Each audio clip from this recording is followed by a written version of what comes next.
Hello students, today we will start chapter 15th air around us. तो ये जो है आज मैं इस चैप्टर का जो है सेकेंड पार्ट बना रही हूँ। अपने फर्स्ट पार्ट में जो है मैंने एक्टिविटी 1, 2 और 3 तक जो है डिस्कस की थी, और आज जो है मैं आपके साथ इस वीडियो में चैप्टर 4 से जो है स्टार्ट करती हूँ। तो देखते हैं, find A Sunny room in your school.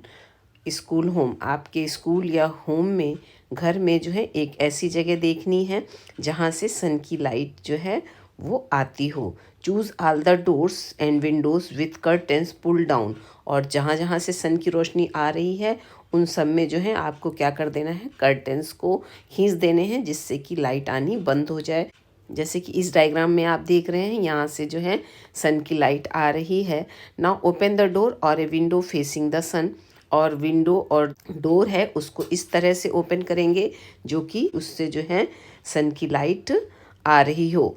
Just a little in such a way that it allows sunlight to enter the room. और मतलब इस तरह से सेटिंग करेंगे कि उससे जो है रूम में सन की लाइट आए थ्रू द स्लिट, मतलब एक छोटे से छेद से। Look carefully at the incoming beam of sunlight. जैसा कि आप यहाँ पे डायग्राम में देख रहे हैं ऊपर कि एक जो है छेद से जो है यहाँ पे इस जगह से छेद से जो है सन की लाइट आ रही है। इस तरह से आपको सन की लाइट को आने देना है। Do you see some tiny shining particles moving in the beam. तो आप देखेंगे जो ये सन की जो लाइट है उसमें जो है टिनी पार्टिकल्स, मतलब जो छोटे छोटे पार्टिकल्स जो हैं हमको इस सनलाइट में दिखाई देते हैं। What are these particles. तो ये पार्टिकल किसके होते हैं। During winter you might have observe similar beam of sunlight after through the trees in which dust particles appear to dance merely around। कह रहा है कि विंटर के दिनों में के पेड़ वगैरह में जो बड़े पेड़ होते हैं उनमें जो छोटे छोटे छेद होते हैं उनमें से भी यही जो सन की लाइट है वो नीचे आती है, और उसमें से उस लाइट में हमें इसी तरह के जो है डस्ट के पार्टिकल्स जो हैं वो दिखाई देते हैं। This shows that air also contain dust particle. इससे पता चलता है कि जो हमारी एयर है उसमें जो है डस्ट पार्टिकल्स होते हैं। The presence of dust particles in air varies from time to time and from place to place. और ये जो डस्ट पार्टिकल्स होते हैं ये मतलब टाइम के अकॉर्डिंग ज़्यादा और कम हो जाते हैं, या फिर किस जगह पे है इस पे भी डिपेंड करता है कि किस तरह के या कितने डस्ट पार्टिकल्स होंगे। We inhale air when we breathe. हम लोग जो है एयर को इनहेल करते हैं। इनहेल मतलब सांस लेते हैं थ्रू अवर नॉस्ट्रल्स। नॉस्ट्रल मतलब हमारे जो नाक में छेद होते हैं उनको हम लोग नॉस्ट्रल्स बोलते हैं, उनके थ्रू हम लोग जो है सांस लेते हैं। Fine hair and mucus are present inside the nose. तो हमारी नाक के अंदर जो है छोटे छोटे हेयर्स होते हैं, और म्यूकस मतलब जो एक गीला चिपचिपा चीज़ होती है उसको नोज के अंदर उसको बोलते हैं, are present inside the nose. Prevent dust particle from getting into the respiratory system. तो ये जो हमारे नॉस्ट्रल में जो हेयर्स होते हैं, म्यूकस होते हैं, ये क्या करते हैं, prevent dust particle from getting into the respiratory system. ये हमारे जो डस्ट पार्टिकल्स को रेस्पिरेटरी सिस्टम में जाने नहीं देते हैं। Do you recall being schooled by your parents when you breathe through your mouth. कभी कभी आपके जो पेरेंट्स जो हैं आपको स्कूल मतलब डांटते भी होंगे कि आप जो है मुंह के द्वारा सांस मत लीजिए। जब कभी आप कभी कभी मुंह खोल के सांस लेते हैं तो आपको ऐसा करने के लिए मना किया जाता है। If you do that harmful dust particles में एंटर योर बॉडी। और अगर आप ऐसा करते हैं तो जो डस्ट में हार्मफुल पार्टिकल्स होते हैं वो आपकी बॉडी में एंटर कर जाते हैं। We may conclude then that air contains some gases. तो हम लोग जो हैं इस निष्कर्ष पे पहुंचते हैं कि जो एयर होती है उसमें जो है कुछ गैसेस होती हैं, वाटर वेपर्स होते हैं और डस्ट पार्टिकल्स भी होते हैं। तो हम लोग इस निष्कर्ष पे पहुंचते हैं कि जो हमारी अभी हमने देखा कि we conclude then that air contains some gases. Air में कुछ गैसेस होती हैं, वाटर वेपर्स होते हैं और डस्ट के पार्टिकल्स होते हैं। The gases in the air are mainly. और जो गैसेस होती हैं उसमें जो ज़्यादा मात्रा में होता है वो नाइट्रोजन गैस, ऑक्सीजन, और जो कार्बन डाइऑक्साइड है वो बहुत स्मॉल अमाउंट में होती है, एंड मेनी अदर गैसेस, और भी बहुत सारी गैसेस होती हैं।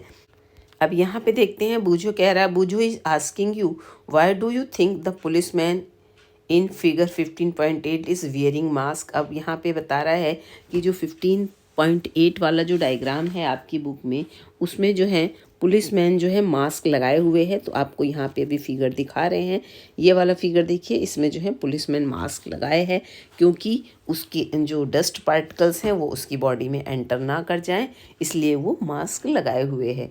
फिर यहाँ पे जो है पहली कह रही है, Paheli wants to know why the transparent glass of windows if not wiped off regularly appears hazy. मतलब जो ट्रांसपेरेंट जो खिड़की होती है, अगर उसको टाइम टू टाइम जो है पोंछा ना जाए तो वो क्या होने लगती है, हैज़ी, मतलब उसके ऊपर जो है स्मॉल पार्टिकल्स जो हैं जमा होने लगते हैं। तो ऐसा क्यों होता है, क्योंकि हमारे जो एयर होती है उसमें वाटर वेपर्स होती हैं और उसमें जो है वो जो है ग्लास विंडो में चिपक के जो है चिपक जाती हैं, जिससे हमारी विंडोज़ वगैरह जो है वो गंदी हो जाती है। इसलिए उसको टाइम टू टाइम हमें साफ़ करते रहना चाहिए।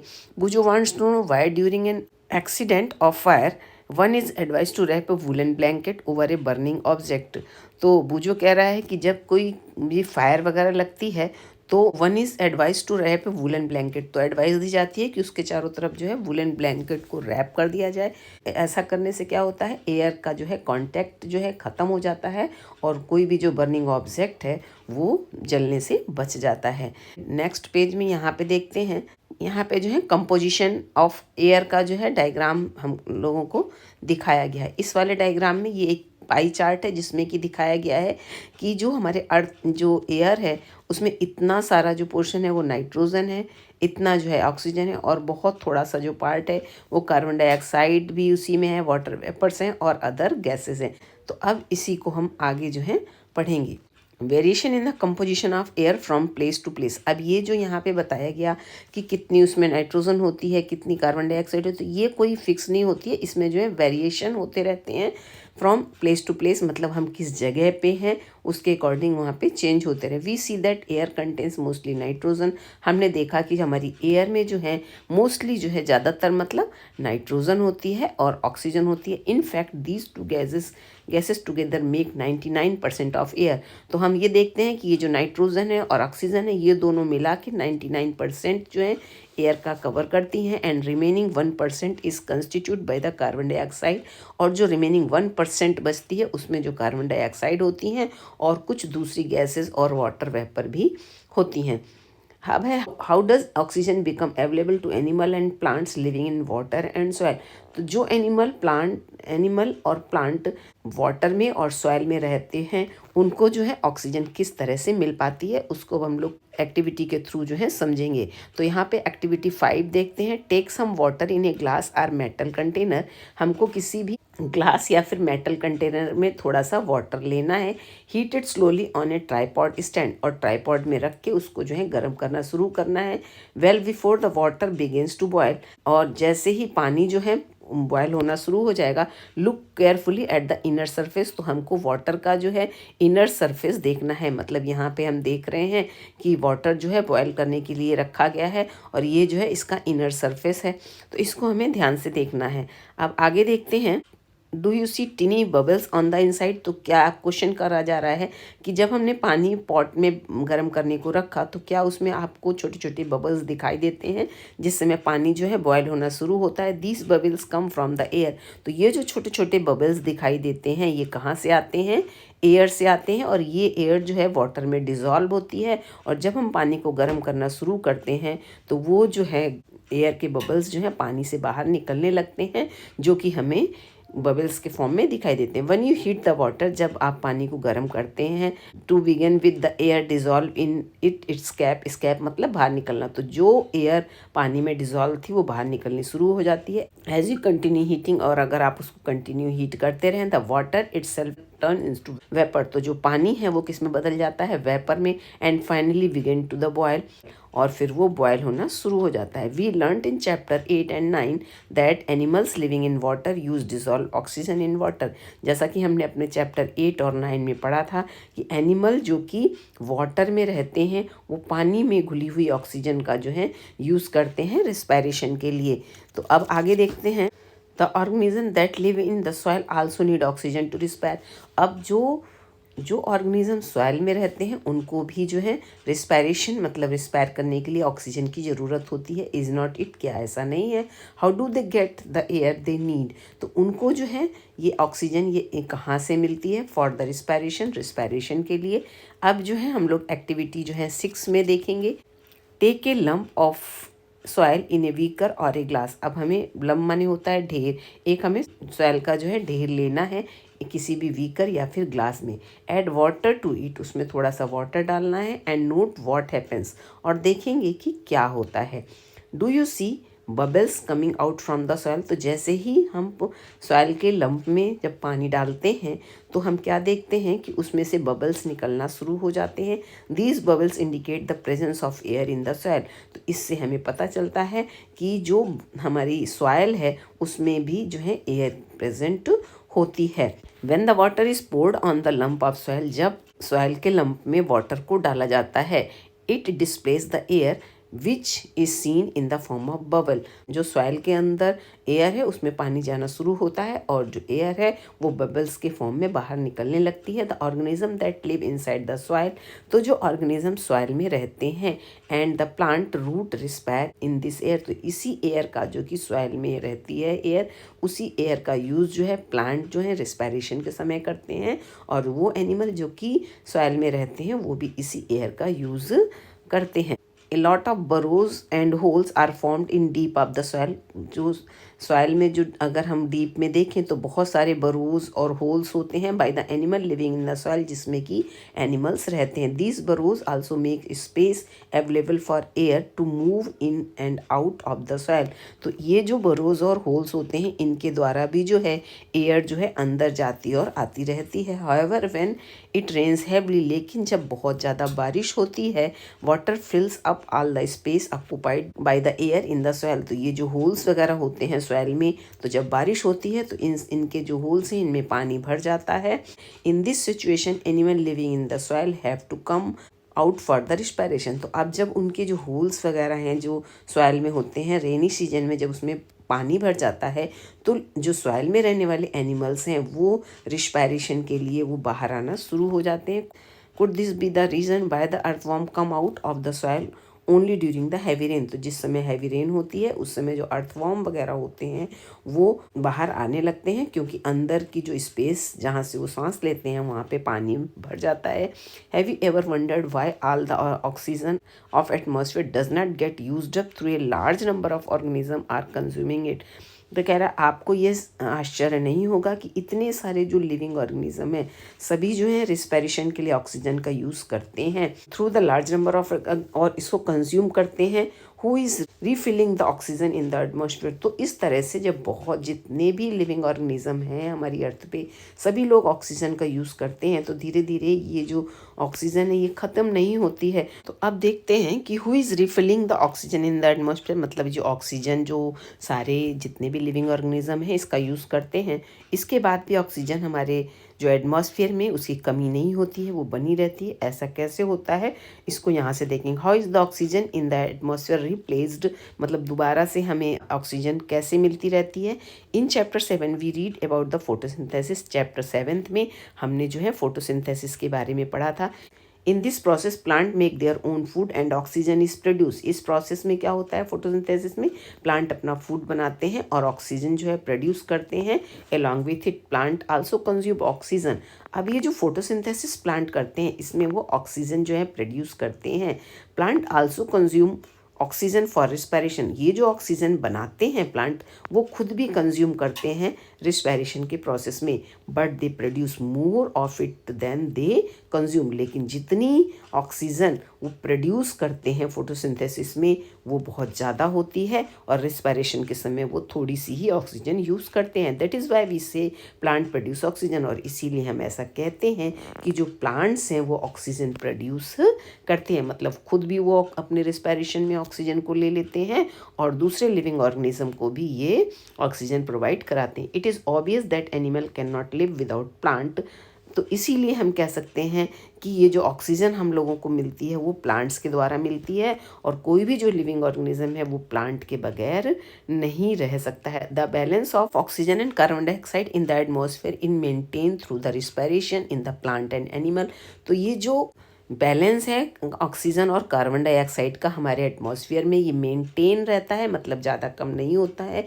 किसके द्वारा मेंटेन रहता है? Through the respiration in plant, plant जो रिस्पिरेशन करते हैं उसके द्वारा, और जो एनिमल रेस्पिरेशन करते हैं, and by the photosynthesis in plant, और जो प्लांट जो है फोटोसिंथेसिस करते हैं इसके द्वारा हमारे एटमॉस्फेयर में कार्बन डाइऑक्साइड और ऑक्सीजन का जो है बैलेंस बना रहता है। This shows the interdependence of plants and animal. तो इससे जो है ये बात का पता चलता है कि जो प्लांट और एनिमल हैं ये एक दूसरे पे जो है निर्भर है। मतलब अगर प्लांट नहीं होंगे तो एनिमल नहीं रह सकते हैं, और अगर एनिमल नहीं होंगे तो प्लांट भी नहीं रह सकते। तो ये दोनों एक दूसरे पे इंटरडिपेंड है, मतलब इन दोनों को ही एक दूसरे की ज़रूरत पड़ती है, क्योंकि अगर एनिमल नहीं होंगे तो प्लांट को कार्बन डाइऑक्साइड फोटोसिंथेसिस के लिए नहीं मिलेगी और वो जो है ऑक्सीजन नहीं बना पाएंगे। We can now appreciate how important air is for life on earth. तो कह रहा है कि अब हमने देखा, हाउ कैन नाउ अप्रिसिएट, तो हम जो है देखते हैं कि how important air is for life on the earth, मतलब हमारी अर्थ पे जो है एयर जो है कितनी इम्पॉर्टेंट है हमारे लाइफ के लिए। Are there any other use of air? तो ये तो एक यूज़ हो गया कि हम लोग इसको जो है एयर को ब्रीथिंग के लिए लेते हैं, और इसके बगैर कोई भी लिविंग बींग्स जो है जिंदा नहीं रह सकते हैं। तो are there any other use of air? तो लेकिन इस एयर का क्या कुछ और भी यूज़ हम लोग करते हैं? Have you heard about a wind mill? क्या आपने कभी विंड मिल के बारे में सुना है? तो यहाँ पे जो ये फिगर है ये विंड मिल का यहाँ पे आपको दिखाया गया है 15.12 में। The winds make the wind mill rotate. अब ये जो विंड मिल होती है इसको रोटेट करने में जो है विंड हेल्प करती है। The wind mill is use to draw water from the tubewell. Tubewell से जो है पानी निकालने के लिए हम लोग विंड मिल का यूज़ करते हैं। And to run flour mill, और जो आटे वगैरह की जो मिल्स हैं उनको चलाने के लिए भी विंड मिल का यूज़ होता है। Wind mills are also use to generate electricity, और विंड मिल का यूज़ जो है हम लोग इलेक्ट्रिसिटी जनरेट करने के लिए भी करते हैं। Air helps in the movement of selling yard, gliders, parachute and aeroplane. और भी एयर के बहुत सारे जो हैं यूजेस होते हैं, जैसे कि सेलिंग यार्ड का मतलब जो पानी में चलने वाली नाव है वो भी एयर की हेल्प के बगैर नहीं चलती है। जो ग्लाइडर्स हैं, ग्लाइडर्स मतलब बगैर इंजन के जो एरोप्लेन्स होते हैं जो ऊपर से नीचे आते हैं उनमें भी एयर की ज़रूरत होती है। पैरासूट्स जो होते हैं उनमें भी जो है एयर का यूज़ होता है, और जो एरोप्लेन्स होते हैं वो भी एयर के बगैर वो उड़ नहीं सकते हैं। Birds, bats and insect can fly due to the presence of air. और जो बर्ड्स हैं, बैट्स हैं, इंसेक्ट हैं, इनको भी फ्लाई करने के लिए एयर की ज़रूरत होती है। Air also helps in the dispersal of seed.